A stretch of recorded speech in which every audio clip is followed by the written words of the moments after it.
Hey everybody, it's Romania Black, and we are rounding out Apothecary Diaries Season 2. I just wasn't ready to leave it a few weeks ago. So it's taken me a few weeks to gather up all the comments on YouTube. Thank you all so much on Patreon as well as on YouTube for commenting, for talking about the season finale, for not spoiling. Like, that's been really important. And so, because I know it's going to be a hiatus. I know it's going to be a long time. But I am committed to staying anime only for Apothecary Diaries. I love the anime too much, and it will not have the same sense of surprise and wonderment if I read the light novels or the manga in between. So please don't ask me to do that. I've already made up my mind. I'm going to stay anime only. It's too good of a show not to. And plus, that'll just make you all, if you go and read the light novels and manga, will know all of the secrets, and you can sit on your hands and laugh at me and eat your popcorn while I struggle. So, won't that be fun? So, I'm really excited, but I have a lot of comments to get through. We're going to look through the comments and talk about some last minute kind of wrapping things up with season 2. We've got the OP and ED lyrics for both the first core and the second core to talk about them. And then we have like an hour's worth of Chibi shorts to look at. There's a lot going on this week. So, there's going to be a link down below to the Chibi shorts where you can watch my reactions to those, and then we'll come back and discuss those, which they're Chibi shorts, so I don't know how long the discussions on those are going to be, but we're going to talk first about the comments and about the OP and ED lyrics, and basically just wrapping everything up for season 2. It's been an amazing season. I think I like season 2 more than I like season 1. And that's crazy. So season 1 was amazing and I loved it. But season 2, I think, had more stakes. There was more romance. There was more character development between Jinshi and Mao Mao. And we got new characters. There's a lot of possibilities, and these comments y'all have left for me have things I want to talk about. So let's just dive right into that. But thank you, Patreon, YouTube, for supporting me while watching this show. It has been so wonderful. I am watching a lot of other amazing shows on this channel this month.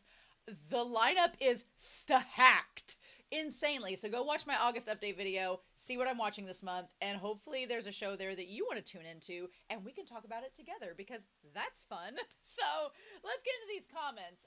There's only one I have for episode 22, and that is from Sarah, Sarah CE5WR. That says, Lahan is such a troll and probably the biggest stan of Jinshi. In the novels, Jinshi for sure picked up on what Lahan was putting down and was like, well, I don't swing that way. If Mao Mao ever falls head over heels for Jinshi, she'll have to compete with Lahan. I wonder what Lahan would say if he saw Aduo. That's a really good question. I don't know if Lahan will ever have a reason to see Aduo. I kind of don't want him to, because I feel like he's smart. Lahan is really intelligent, and I think as observational as he would immediately put together and be like, she looks exactly like you. So he might put 2 and 2 together and figure out that Jinshi is Aduo's son rather than just the Emperor's brother. So maybe it's a good idea if he doesn't, because that might make things more complicated for Jinshi, and after all the hardship Jinshi has to go through, let's not make things more complicated for him. He's gonna get frog blocked enough in this, right? But I do like the idea that Jinshi is just a heterosexual guy. It's okay. I watch plenty of BL. I can have my BL ships. I support Jinshi in his sexuality. I'm glad he's open about it, but Lahan definitely is like, if it doesn't work out, and it's like, no, sexuality doesn't work that way. But anyway, I think that's something that's good to know. So thank you, Sarah. I can't wait until hopefully we have Lahan and Mao Mao interacting with one another in season 3. I don't know when or how it will happen, but I need it to happen. So then the third gray in episode 23 says a hairpin. This is like 34 minutes into the discussion. A hairpin and several layers of silk. High quality fabrics could be surprisingly resilient against black powder weapons. So they're talking about when Lowland gets shot and how the silk could be like something that could be resilient against bullets, and you may laugh at that. However, when I was on a speech team back when I was in college in the early 2000s, one of the speeches I actually gave was about how scientists were trying to inject goat DNA with spider DNA, and that sounds kooky and like super villainy, but no, they actually were trying to get spider silk DNA into dairy goats so that when you milked dairy goats, you could produce mass or more amounts of spider silk, because spider silk could be used to make bulletproof vests like Kevlar. So yeah, they've kind of perfected it since then in a different way. They're just not using dairy goats. They found other means of doing it. But I do think it's really important because, you know, we think of silk as just being this elegant garment, but it having practical applications is something that's really interesting. And I like that Apothecary Diaries kind of ties into it. Also, if you've watched Full Metal Alchemist, Colonel Mustang would be all about this. Let's get some high quality silk mini skirts, shall we? But I thought that was really good. So thank you, the Third Gray, for bringing that up. Ashley Pinn, 7845 in episode 23, says that Sweet Ray didn't inherit any of the theatricality. Organized, which is something that I said in episode 23. She said, organized a series of deadly coincidences within the rear palace, including an assassination that was almost entirely covered up, got a palace physician to fall for her so he wouldn't do an autopsy, and faked her own death. I mean, she's got some of it. She's just better at playing supporting cast than lead roles. And I agree with that to an extent. I said in my reply comment that I feel like it's mainly with Sweet Ray. Sweet Ray is not so much theatricality, it's more strategizing on her part. Not everybody playing chess is acting on a stage, which is where I think the differences between Shisho and Lowland go. Plus, you know, if you look at their deaths, it was Sweet Ray. I view Sweet Ray not as an actress, but more of a set designer. She's more of a set designer. However, I will say Ashley Pinn's comment was for episode 23. And then in episodes 24 and 25, we got Sweet Ray with like the dramatic waving of her bangs and her tearful expression. And after watching that, I was like, yeah, I think Ashley's kind of right. I think there's some theatricality there. This damn family. Like, she can't help it. She's got it coming from both angles, from the OG Emperor and from the She clan. So I'm glad Sweet Ray's alive. I really am. Algum. Okay. Algum, I think it's important that we talk about multiple opinions about the series. I think that this comment brings up a fair point and justifies why I'm not getting into the light novels or the manga. So their comment was saying, I was disappointed by episode 23. The season had a different director from season 1, and it shows. I didn't think that the director was noticeably being different. I feel like, here's the thing. I don't want seasons to be exactly the same. I like when shows pivot and do things a little bit differently. Granted, there's parallels between season 1 and season 2, and you could draw a lot of them, like Locken's role in the end of season 1 and the end of season 2, Jinshi and Mao Mao coming together, the dance sequences between Lowland and Mao Mao. There's a lot of similarities, but they're in much different contexts, so I think that that's fine. The entire season, there were several instances of streamlining things that didn't need to be removed. A line here, some internal monologue there. Most of them are things that would only require a couple extra recording lines and no extra animation to make. Stuff that's not strictly necessary that can be shaved off for time. These small things add up to a lot of lost depth to the characters, relationships, and world building. It literally flattened the season.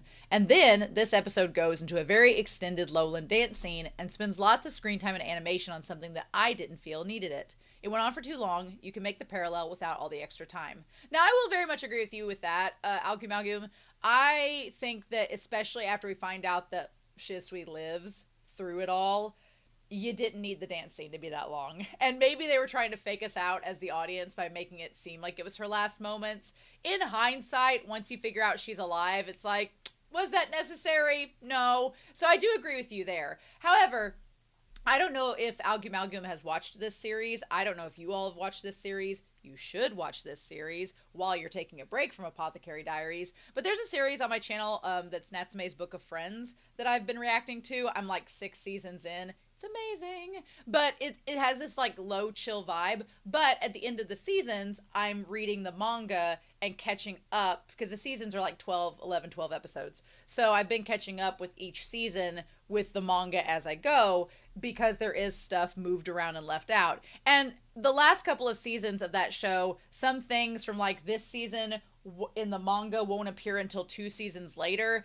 and the production just has things reorganized. And that seems weird, but somehow the anime makes it work. So I was talking to the moderators, and I was like, I kind of don't want to know. I told Algum at the time, I was like, oh, I want to know what's left out. And then after talking to the mods were like, well, some of this stuff could end up coming back in season 3, just in a different context. And I was like, yeah, it could. Natsume's did that, so yeah. So I kind of didn't want to know about it, but the case in point of this comment and bringing it up is that I am much, because I love Apothecary Diaries so much, I would rather be anime only with it, because I loved this season. Episodes 23 through 25 were amazing. And I could tell in the Stronghold episode that they were cutting things out just because of the pacing. I could tell. If you're somebody that's watched a lot of anime and have also read manga that corresponds with it, you pick up on certain things after a while because you just notice it. Your brain notices it.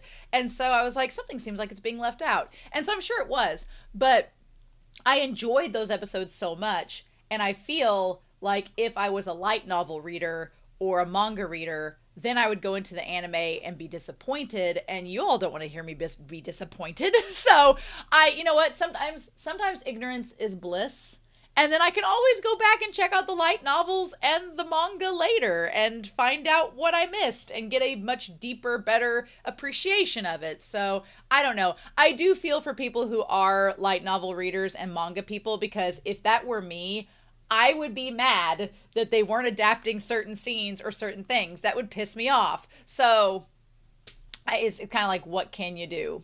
What can you do? So then Vero-chan for episode 24 says, if Lihua is actually pregnant, which it seems that she is, I hope it will not be a boy this time, because I really don't need unnecessary drama and tension between her and Gyokyo again. I agree with that. I think it'd be cool if she had a daughter. I think that'd be sweet. I think you could do it one of two ways. I think it would be cool if she had a daughter, because like Vero-chan says, then there wouldn't be the unnecessary drama between them. But I also think if she had a son, it might be interesting to see a parallel of, or a contrast of, how her and Gyokyo were kind of at each other's throats in season 1, and maybe if they're on different terms in season 3.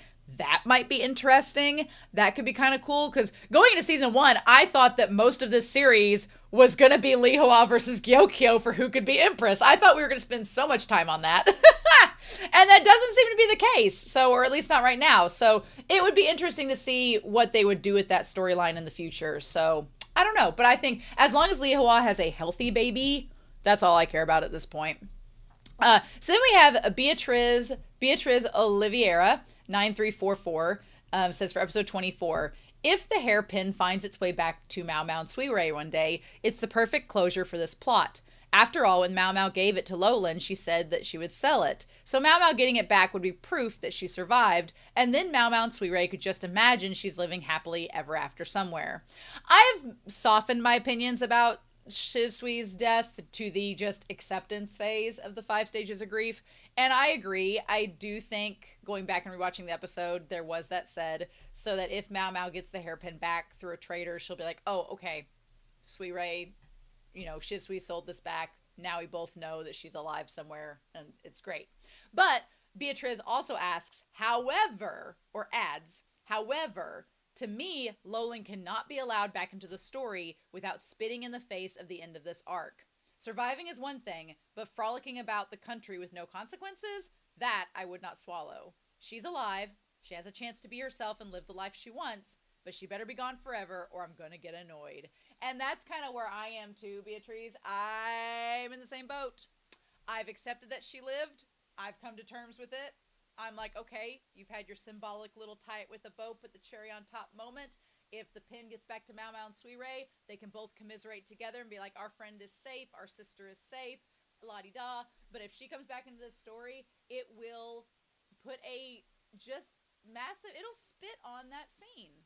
It'll spit on these last 2 episodes. And so, yeah, I'm with that. I'm like, no, she's a great character. Glad she's alive. Bye. Like, the author has wrote you out of the story. Do not bring her back. The only exception would be if she, like, literally saves Mao Mao or Jinshi's life. And even then, I'll just, like, roll my eyes and be like, okay, shonen. Okay, shonen goggles. But anyway, getting the cart before the horse. Gat Crux NI7HW for episode 24 says Shisho looking at an idealized Shinmei is a nice parallel to Locken looking at an idealized Fengshin. It was open information that both Locken and Shisho are visually impaired, but my mind keeps thinking that Locken's disorder was a season 1 only thing. I don't think so. I don't think that Locken's face blindness disappears. I don't think that's how that works. Respectfully, I think he still has the face blindness. That wasn't mystically cured. I don't think syphilis cures that either. No, I think he still has the face blindness. It's just we, the audience, know that now, so we don't have to keep going back to it. That's media literacy. Once you know, they don't have to keep repeating it. So that's I'm not trying to make fun, but that's literally what that is. I do think it's interesting that both Shisho and Locken have visual impairments. I think that's both cool. I like the parallel of both their idealized versions of Shinmei and Fengshin. I do think Locken still has face blindness, which is hilarious because of how he wants to kill Jinchi. So when he finds out what Jinchi and Mao Mao have been up to, I would be worried if I was Jinchi. But thank you for the comment. I appreciate that. Silyuri says for episode 24, I personally am totally okay with the children being alive. Me too. From my perspective, it was very predictable and suited everything that Shisui did and said, and the whole plot with the resurrection potion. Agreed. It was a good payoff to this plot line. Yes. But I like this twist, Silyuri. We're on a wavelength here. The only thing I would change would be to have not all the children wake up. It would I would maybe make more children, like, I don't know, 7 die, and maybe only like 4 of them wake up. I think that it would make the stakes higher. Yeah, after Silyuri said this, I know this sounds dark, and it's like, you're wanting children to die? It's like, no, but I do think that, I talked about in the episode, is it really convenient that Cho is the only one that has anything wrong with him after it, and everybody else miraculously, like, woke up and were perfectly fine? A little bit. I think it would have added stakes if you had, like, Mao Mao with one of the kids and they wake up, Mao Mao with another one. What if the third one dies? And then Mao Mao's like, oh my god, this kid died, this is awful. And then they're worried about Cho, and it would have added some tension and added some stakes. I definitely think so. If you're going to go that dark route, let's be dark with it, I guess. But at the same time, I'm not here for dead children, so I'm happy they're alive. I like what the series did with it. If you wanted to be edgy, you could have had maybe one of them not wake up and then be like, oh, this is something serious. Let's draw attention to that and have the characters react to it. But I'm happy with how it turned out. And then Silyuri says, maybe with selling the hairpin, she wanted to leave everything in her country behind. I think so. I feel like I was like, girl, you know, what are you doing with the hairpin? But I do think leaving it all behind and starting fresh, I'm for it. Just don't come back. You're done. You've moved on. Go have your happy life. HBanana7 says, not my words. I saw this comment in a Japanese video and it resonated with me. At the end of season 1, Mao Mao dances a blessing for her birth parents' marriage. At the end of this season, Lowland dances for the passing of her parents. Ooh, which is a great parallel. Even though these pairs of parents have many issues with their daughters still honor them, and it's very bittersweet. I totally agree with that. I love the idea that both Mao Mao and Shisui kind of bonded over their parents and how they're not perfect, but I like the parallel and the contrast of Mao Mao dancing for marriage and life and Lowland dancing for death, which back in season 1, I thought that the mom had died. Apparently she hasn't. So I thought that could be another comparison, but I think that's a good point to point out. HBanana7 also says, her trying to cut off her pinky was actually scary. She was potentially self-harming herself to feel something. I'm so glad Jinchi stopped her and made her feel other things, which I like the way you worded that. I told HBanana7 I didn't think that she was trying to commit self-harm, although that's a very dark angle, and I could see it now that you pointed it out, and it's like, oh, yeah, that's, ooh, okay. But I kind of think, someone else pointed out in the comments that maybe Mao Mao sensed he was coming and was doing it for theatrics. Either way, I'm glad Jinchi was there too. I'm glad he stopped her, but I'd like to think she wouldn't try to self-harm her because, girl, she's been through enough. Let's not do that, Mao Mao. Lorelei S. says, I feel for Mao Mao and that her friends are separated from her. I love that Zhao Lian was given the chance to say goodbye. This is amazing. Because of the gift of learning given by Jinshi and Mao Mao. I do wish Shisui's ending was a little bit more ambiguous, but I also adore Kingu Jin Mao. I agree with everything you just said. Yes, check, check, check. But I had not thought of it that way, and I didn't say it in the discussion. But yeah, the only reason Xiaolon is able to even write the letter to Mao Mao about her leaving is because of her learning how to read and write. And that's so wonderful. I was like, that's beautiful. I'm swallowing a bug. That's beautiful, and I love it. So, Lorelai S., you get cookies and medals for bringing that up, because that's such a good point. That's such a nice way to give value to, because you could argue earlier on in the season when they're going to all of those links to get like the books out and doing the sex talk with the books and getting the girls to learn how to write and all that. I could see someone earlier on in the season being like, this feels like filler. I don't know if this has a point.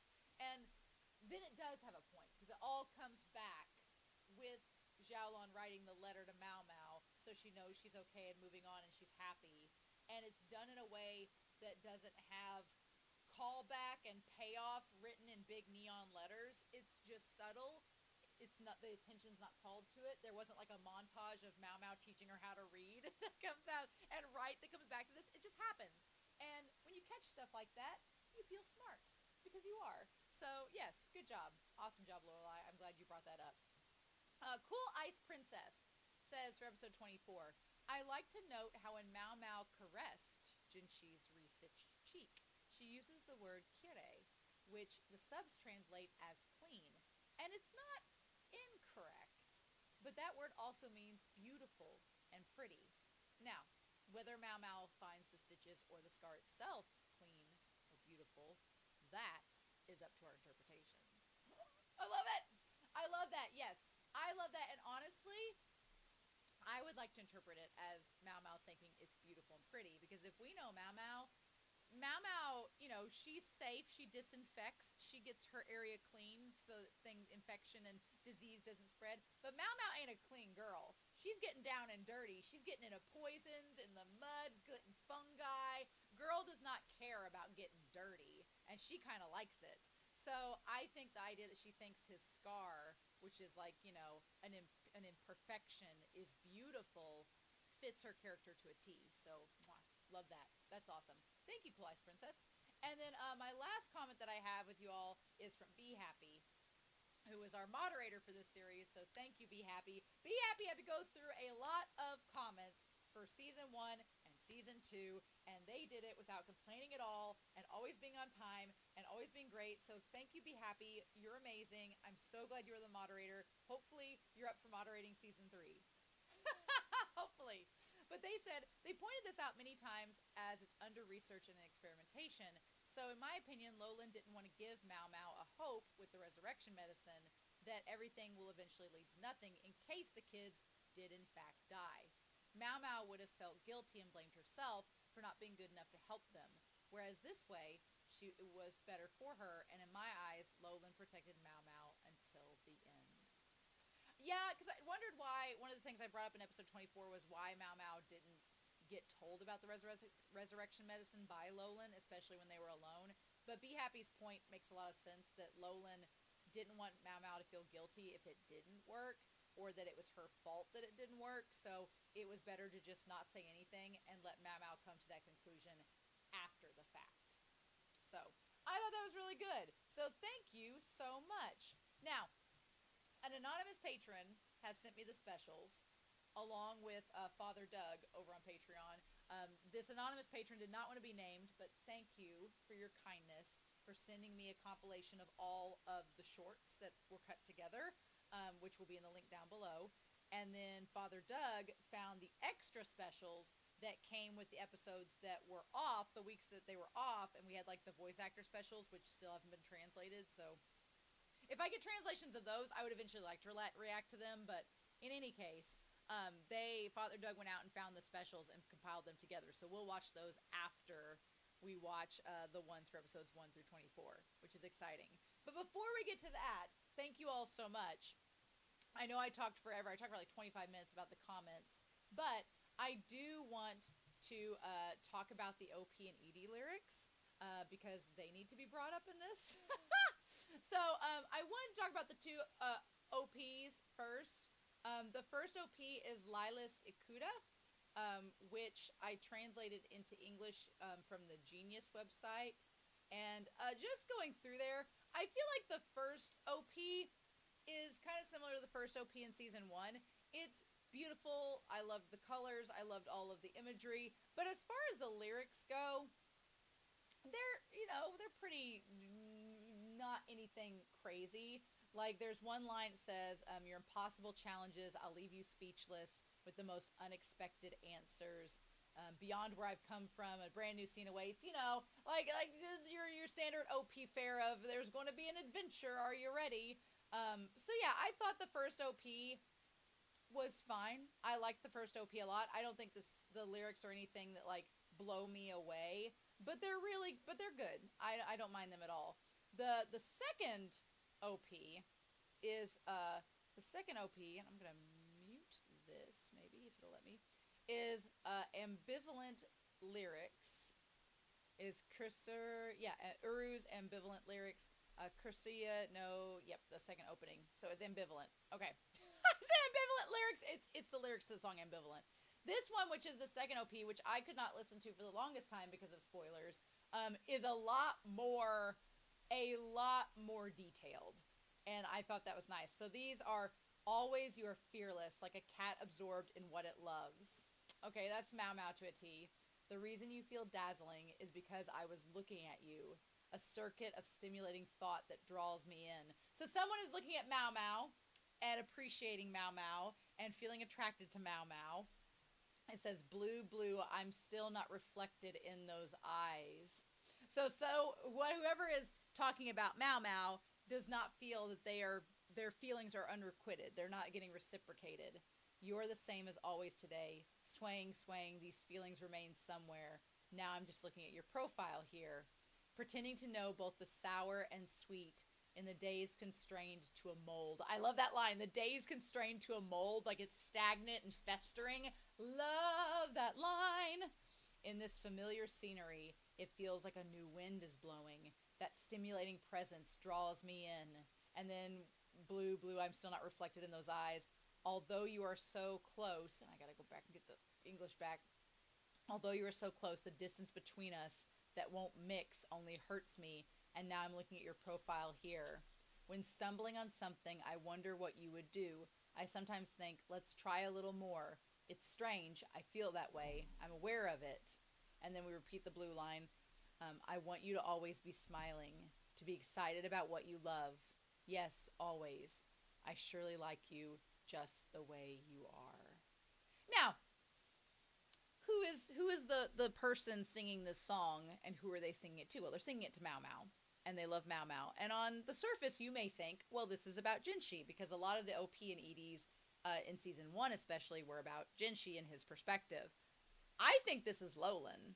I think this entire OP is from Lolan's perspective, and it's about Lolan's unrequited love, and that she feels like she has this love for Mau Mau, but she doesn't think it'll be reciprocated.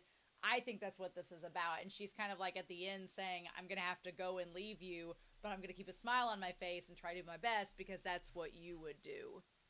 I could be wrong, but I really love the ambivalent lyrics. I love them. They're great. So then we have the two EDs.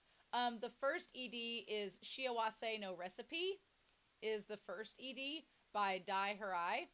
And then it talks about, it's actually got some interesting lyrics in it. It says, for some reason only Kimi doesn't understand Boku. The more I long for you, the more it hurts. You used to laugh and say, good medicine tastes bitter, but now I understand. And I'm like, ooh, okay.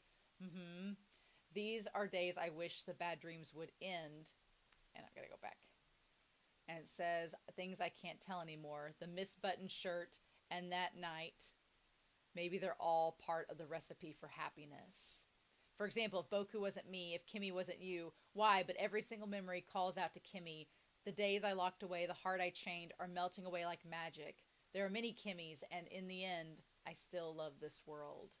And then they talk about Boku doesn't understand Kimmy. The more I try to understand, the harder it becomes. You always said, don't worry, but I thought I understood, and yet I can't say it now. The little things that seem tough on the outside, the harsh words but gentle heart, the shy defensiveness, the sense of justice, they're all your recipe. Again, talking about Momo. Talking about Mao Mao. Momo, Mao Mao, tomato, tomato. Talking about Mao Mao. Saying, for example, if Coco wasn't here, if Ima wasn't now, if we hadn't met, when I think about it, it's not so bad. The past I locked away, and the future I chained, are being connected like magic. The recipe for happiness overflows, and this world is so, look, I love it. Ah, that's a great ED. Now, again, you could question, who is this ED about? They're talking about Mao Mao. Is it from Jinshi's perspective? Is it from Lolan's perspective? I love that Mao Mao is the center of this and she doesn't even know it. So then there's the final ED, which translated in English, it was a Hitori Goto.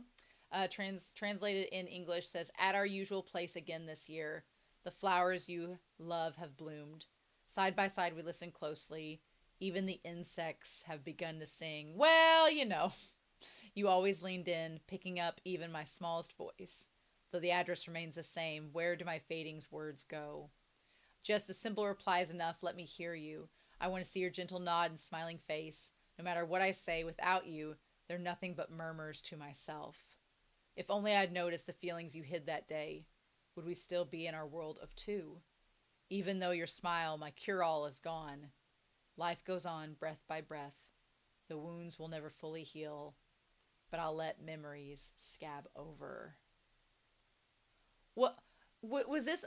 Was this Apothecary Diaries? Was this the Apothecary Diaries season 2? Damn, girl had her bisexual awakening in season 2, because this is definitely feels like Lolan and Mao Mao. I'm not opposed. Now I am a hardcore Jinshi and Mao Mao shipper. I'm a Jin Mao 100% fan. 100%. But could she have a little Yuri fling at the stronghold? Well, yes. Well, yes. I'm not opposed to that. Let a girl live for once. Let her live. So, if anything, I feel like everything Mao Mao has encountered with Lolan and experienced with her over the course of this last season and a half, because Lolan came in like episode 14 of season 1, I feel like everything that's happened between them has helped Mao Mao to kind of understand the fragility of relationships and the fragility of romantic love, and how if you have someone you love and you have these feelings, you should act upon them, because you never know. Tomorrow's not guaranteed. You never know if you're going to see them again, so might as well. I only think that Lolan is going to strengthen her resolve to communicate and be with Jinshi in the long run, whether she intended for that to happen or not, so... But yeah, I'm glad y'all asked me to look at the lyrics. Those were a lot of fun. But you know what? I've wasted enough time. We really need to get down to brass tacks and watch these Chibi shorts. Okay, y'all. I am ready to laugh, because last time with season 1, the Chibi shorts were absolutely hilarious. So I'm ready to see all of these here in their glory. But thank you to the patron that gave me these videos. Y'all are amazing. And then, so we're going to watch this. It's like 46 minutes long or 43 minutes long. All of the shorts for episodes 1 through 24. And then Father Doug shared with me the 2 shorts that are for the specials, the weeks that they were off and there wasn't episode airing, and they're like 10 minutes, so like 2 5-minute shorts. So I'm like, yes. So I'm excited to see what that's about. So if you want to, click the link down below, but we're going to check those out, and then we'll do like a little recap there at the end and round out season 2 of the Apothecary Diaries. But I'm excited, y'all. I hope you all are as well. But we're going to start the Apothecary Diaries season 2 Chibi shorts with subs by Benno Subs, and we're going to be doing that here in 3, 2, 1, and I'll see you all on the other side.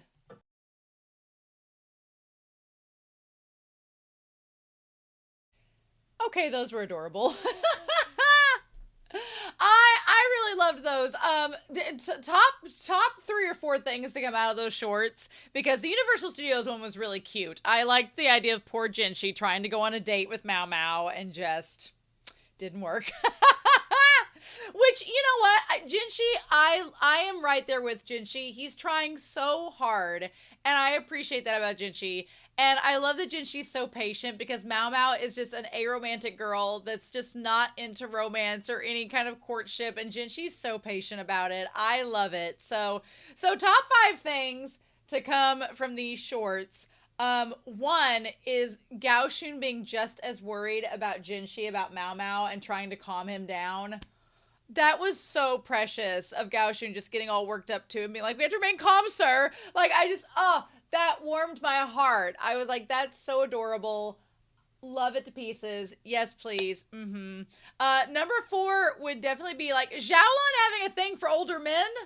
Excuse me? Like, she wanted to be with Loman. I was like, oh, that's who you're talking about. At first I thought she was talking about Sui Rei, and then I'm like, a medical officer.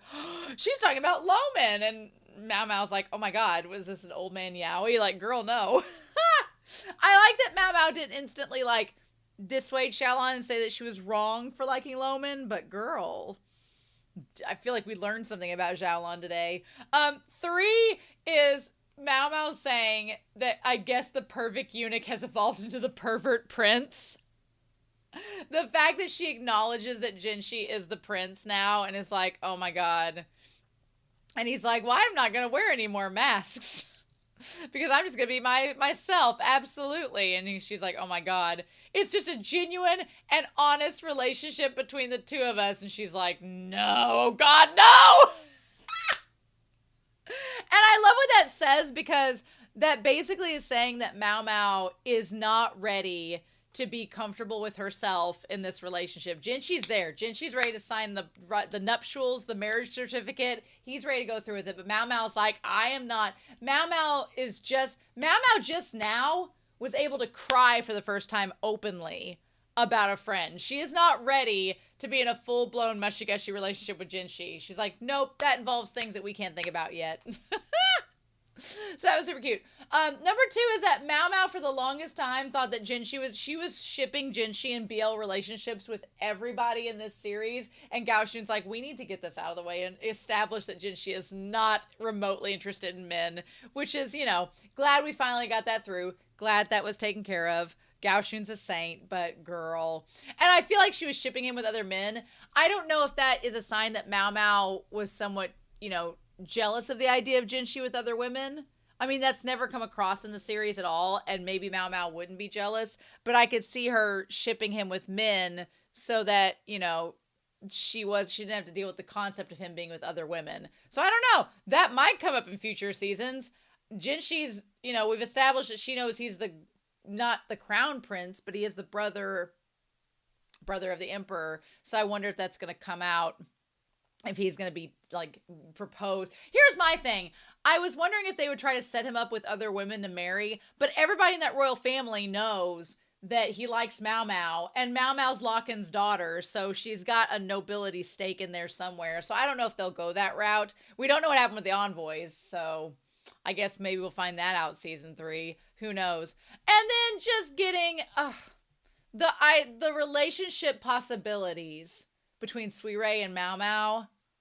Like, them both, like, when they're both, like, their little chibi forms jumping up and getting excited with one another about how they've, like, been scarred by their uses of poisons. These blue-eyed herbologists need to have more moments in future seasons together. I don't know how feasible that is with Sui Rei being with Aduo and her being, like, under house arrest, you know. But it'd be nice. It'd be cool if we had some moments of them working together. That'd be awesome, especially now that we've established that Sui Rei is not exactly the Moriarty character we thought she was in season 1. Who knows? I don't know. Those were awesome. I'm so glad I watched those. The ones towards the end, amazing. But I did learn something today from the shorts. I always like the trivia. I think they're super cute, but this was amazing. Y'all, I have been watching Apothecary Diaries for nearly a year, week to week with you all. And it's always hard when you've watched a series that's been long running and then you have to take a hiatus from it. I'm glad it's not over. I know there's like 16 light novels out, and we're only like, I think they said this covered like up to novel 4, these 2 seasons. So we got a lot of content ahead of us, and I'm really excited for that. But yeah, there's so much ahead, and I'm so ready. But I'm gonna chill, take my hiatus. Luckily, there are some romantic, exciting, thrilling series on this channel. So if you want to go over to my channel and check it out, you can see what I've been watching. You can scroll through the playlist and see what I've watched prior. And then we'll just wait for season 3 of Apothecary Diaries to make its way towards us. But in any case, I want to thank you all so much for joining me these last 49 weeks of Apothecary Diaries. Thank you. You've made this experience so much wonderful than if I'd watched it on my own, and that's why I have this channel. So if you want to join me, please feel free to do so. Please feel free to subscribe, like the videos, comment. Please no spoilers, because we're going to get there, don't you worry. And yeah, who knows? Over on my Discord, I had a theory about what might be happening in season 3, but who knows? It was mainly a joke, but I don't think it's really going to happen. But I'm sure we'll have lots of fan art and fun stuff shared in the meantime as we prepare for season 3. So I hope you all have a wonderful week. Please stay safe, take care, and yeah, I'll be back very soon, as you know, with more reactions. See you then.